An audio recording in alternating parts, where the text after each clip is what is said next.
జై శ్రీరామ్. అందరికీ నమస్కారం. వెల్కమ్ టు న్యూస్ అఖండ. నేను మీ కస్తూరి శ్రీధర్. మిత్రులారా, మీకు గుర్తుండే ఉంటుంది, ఇప్పుడు మలేషియా ఒకానొక సమయంలో మన దేశాన్ని వ్యతిరేకించింది. ఏమైంది? అయిపోయింది.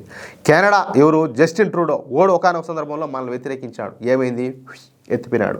ఇంకో విషయం, మాల్దీవులు మహమ్మద్ మిజ్జిగాడు వాడు కూడా ఒకానొక సమయంలో ఇండియా అవుట్ అనే ఒక దరిద్రపుట్టి నినాదాన్ని ఎత్తుకొని మనల్ని వ్యతిరేకించాడు. ఏమైంది?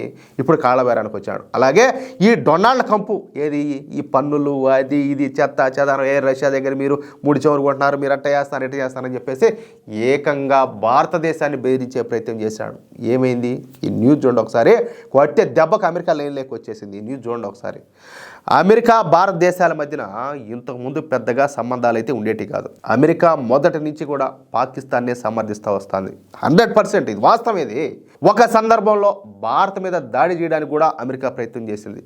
చూడండి, అంటే మొన్న ఆపరేషన్ సింధూర్ టైంలో చైనా పోయి సపోర్ట్ చేసింది, అదేవిధంగా అజర్బైజాన్ సపోర్ట్ చేసింది, టర్కీ సపోర్ట్ చేసింది అన్నాం.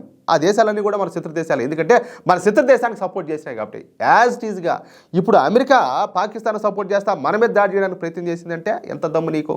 యాడిచి వచ్చింది నీకు ధైర్యం అంటాలే? ప్రపంచంలోనే అతిపెద్ద ప్రజాస్వామ్య దేశం, ఎంతో పెద్ద మార్కెట్ అయినప్పటికీ మమ్మల్ని కాదని చెప్పేసి నువ్వు మా మీదే దాడి చేయాలనుకున్నావు అంటే యాడిచి వచ్చింది నీకు దమ్ము అంటాలే? సరే, ఆ సమయంలో రష్యానే మనల్ని కాపాడింది. 2014 ముందు వరకు భారత్ అమెరికా దేశాల మధ్యన పెద్దగా వ్యాపార వాణిజ్య సంబంధాలు కూడా ఉండేటి కాదు. సరే, 2014లో నరేంద్ర మోడీ ప్రభుత్వం వచ్చిన తర్వాత నుంచి అమెరికా భారతదేశాల మధ్యన సంబంధాలు పరుగులు పెట్టాయి. భారత్ అమెరికాతో అనేక ద్వైపాక్షిక సంబంధాలు కూడా ఏర్పరచుకునింది. అంతేకాకుండా అమెరికాతో అనేక రక్షణ రంగ ఒప్పందాలను కూడా చేసుకున్నామన్నమాట. అమెరికా నుంచి ఆయుధాలను కొనుగోలు చేయడం ప్రారంభించాం. ప్రధాని మోడీ గారు కూడా దాదాపుగా 7 సార్లు అమెరికాలో పర్యటించి భారత అమెరికా సంబంధాలు మెరుగుపడే విధంగా చర్యలు తీసుకున్నారు. 2014 నుంచి అమెరికా అధ్యక్షులు కూడా భారత పర్యటనకు రావడం పరిపాటిగా మారిపోయింది. సరే, ఈ సమయంలోనే ఉక్రెయిన్ రష్యా యుద్ధం మొదలైందన్నమాట.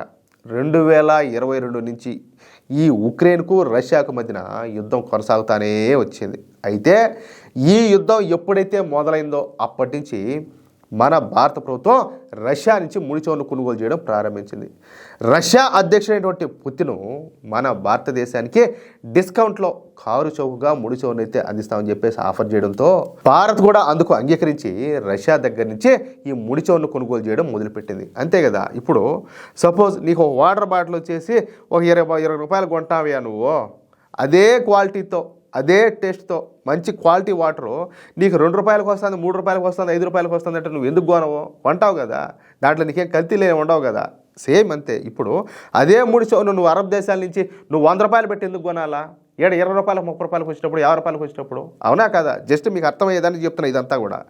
కానీ ఈ రష్యా దగ్గర నుంచి ముడిచోరును కొనుగోలు చేయడం అమెరికాకి ఇష్టం లే. అందుకని చెప్పేసి అమెరికా ఒప్పుకోలే. అంటే నేను ఎట్లా బతకాలనో, నా దేశం ఎలా ఉండాలనో, నా దేశ ప్రజలను మేము ఎట్లా పరిపాలించాలనో, వాళ్ళకి ఏ విధంగా చేస్తే మంచో ఏ విధంగా చేస్తే చెడో నీ దగ్గర నుంచి మేము నేర్చుకోవాలనా? అంటే నువ్వు కూర్చోమంటే కూర్చోవాలా, నువ్వు లేస్తే తెలియాలనా? మేము భారత్ను ఎలాగైనా సరే రష్యా నుంచి ఈ ముడిచోరును కొనుగోలు చేయకుండా చూడాలని, తద్వారా రష్యాకు భారత్ను దూరం చేయాలని చెప్పేసి అమెరికా ప్రయత్నాలు ప్రారంభించింది. రష్యా మనకు మొదటి నుంచి కూడా మిత్రదేశమే, కానీ అమెరికా ఆ విధంగా కాదు. అలాంటిది అమెరికా మాటలు వేసి మనం రష్యాని ఎందుకు కాదనుకుంటాము? చెప్పా కదా, పాకిస్తాన్కి సపోర్ట్ చేసి అమెరికా మన మీద దాడి చేయాలని ప్రయత్నం చేసింది. అదే ఆ రోజు రష్యా లేకపోతే అమెరికా వాళ్ళు మన మీద దాడి చేసిండు కూడా. సరే, ఇదే సమయంలో డొనాల్డ్ ట్రంప్ అమెరికా అధ్యక్షునిగా పదవి బాధ్యతలు అయితే స్వీకరించాడు. ఇక అప్పటి నుంచి అమెరికా భారత్ల మధ్యన ఈ వాణిజ్య చర్చలు అయితే జరుగుతూనే ఉన్నాయి. 2 దేశాల మధ్యన దాదాపుగా 7 విడతలుగా ఈ చర్చలు అయితే జరిగినాయి. ఫైనల్గా ఈ వాణిజ్య ఒప్పందం అనేది ఒక కొలిక్కైతే వచ్చింది.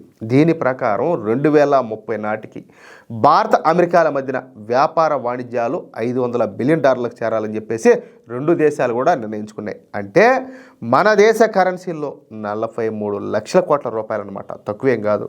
ప్రస్తుతం అమెరికాకు అదేవిధంగా మన దేశానికి మధ్యన వాణిజ్యం $130 బిలియన్ ఉండాలి. దీనిని $500 బిలియన్ చేర్చాలనే లక్ష్యంతో అమెరికా భారత్ల మధ్యన చర్చలు అయితే జరిగినాయి.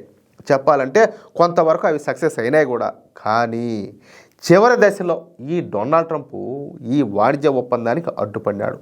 తమ దేశం నుంచి పాల ఉత్పత్తుల్లో భారత కొనుగోలు చేయాల్సిందే అని చెప్పేసి మంకుపట్టు పెట్టాడు. అదే నేను చెప్పింది. అంటే మేము ఏమి చేయాలో కూడా అన్నీ నువ్వు డిసైడ్ చేస్తే మేమేం ఎందుకు ఉండేది, గంట కొట్టుకున్నాడు ఉండేదే. కానీ అందుకు భారత ప్రభుత్వం మాత్రం అంగీకరించాల.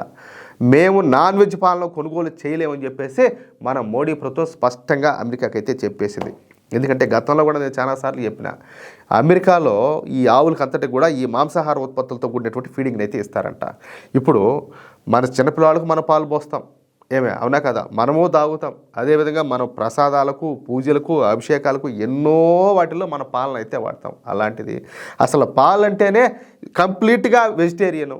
అలాంటిది నువ్వు ఈ నాన్ వెజ్ మిక్స్ అయినటువంటి ఆ పాలను ఎందుకు తీసుకోవాలా? ఇంకొకటి ఏంటంటే, మన దేశంలో ఈ వ్యవసాయంలో భాగం పాడి పరిశ్రమ. ఎంతోమంది పాడి పరిశ్రమ మీద ఆధారపడి బతికే రైతులు చాలా మంది ఉన్నారు, లక్షల మంది కాదు కోట్ల మంది ఉన్నారు. అలాంటిది నువ్వు ఇక్కడ లేనట్టు ఇక్కడ ఉండేటటువంటి రైతులకు అన్యాయం చేసి వీళ్ళకి ద్రోహం చేసి నువ్వు అమెరికా నుంచి నువ్వు పాల ఉత్పత్తులు ఎందుకు నువ్వు దిగుమతి చేసుకోవాలా? అంత అవసరమే ఉండదు మనకు. అందుకనే మోడీ ప్రభుత్వం రైతులకు అండగా నిలవడం కోసం మన సంస్కృతి సాంప్రదాయాలను పక్కన పెట్టకుండా భారతీయతను గుర్తించుకొని ఈ అమెరికా పాలను దిగుమతి చేసుకోవడానికి ఒప్పుకోవాలా, నో చెప్పేసింది. కానీ డొనాల్డ్ ట్రంప్ ఏం చేశాడు? దానికి ఒప్పుకోవాలా. అర్థమైందా? పైపిచ్చు రష్యా నుంచి భారత ముడి చమురును కొనుగోలు చేస్తుందన్న సాకును చూపించి భారత పైన 2 విడతలుగా 50% పన్నులను అయితే విధించాడు. అయినప్పటికీ భారత మాత్రం దిగి రాలా. ఎందుకు వస్తాం, ఏం అవసరం అంటాలే. మాకు మా సంస్కృతి సాంప్రదాయాలు ముఖ్యమని, ఎట్టి పరిస్థితుల్లో ఈ నాన్ వెజ్ పాలన మాత్రం కొనుగోలు చేయలేమని చెప్పేసి మోడీ ప్రభుత్వం తేల్చి చెప్పేసింది. అంతేకాకుండా రష్యా నుంచి ఇకపైన కూడా ఆయిల్ను కొనుగోలు చేస్తామని చెప్పి కొండ బద్దలు కొట్టేశారు. ఏం ఫీక్కుంటారో ఫీక్కోపోండి అన్నట్టు. దీంతో ఇప్పుడు అమెరికాకు ఏం చేయాలో దిక్కు తోచనటువంటి పరిస్థితి అయితే ఏర్పడింది. ఈ సందర్భంగా అమెరికా ట్రెజరీ కార్యదర్శి అయినటువంటి స్కాట్ బేసెంట్ మాట్లాడుతా, భారత వాణిజ్య చర్చల విషయంలో మా మాట వినడంలే, ఒక్క అడుగు కూడా వెనక వేయడంలే, మేము ఏమి చేసినా కూడా ఏమి చెప్పినా భారత వినే పరిస్థితిలో లేదు అని మాట్లాడినాడు. ఎట్లా వింటాం? ఇప్పుడు మా సంస్కృతికి, మా సాంప్రదాయాలకు, మా రైతు సోదరులు కాదని చెప్పేసి వాళ్ళ ప్రయోజనాలకు భంగం కలిగించే విధంగా మేము ఎందుకు పనిచేస్తాము, ఎందుకు చేస్తాము అంటాలే. కానీ మేము మాత్రం భారత్నైతే వదిలిపెట్టము అని మాట్లాడినాడు.